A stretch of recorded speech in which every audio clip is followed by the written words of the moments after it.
ఇప్పుడు మీరు చూస్తున్న ఈ ప్లేస్ ఏదైతే ఉందో మాదాపూర్ ఐటీసీ కోహినూర్ హోటల్‌కి దగ్గరలో ఉంది.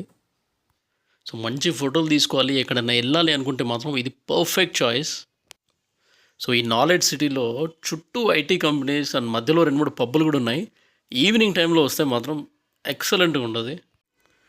ఎప్పుడు రొటీన్‌గా హైదరాబాద్‌లో ఉన్న పార్కులు, ట్యాంక్ బండ్లు, టెంపుల్స్‌కి వెళ్ళడమే కాదు. ఇలాంటి ఒక డిఫరెంట్ ప్లేస్ కూడా ఉంది. మంచి లొకేషన్. ట్రై చేసి చూడండి, చాలా బాగుంది.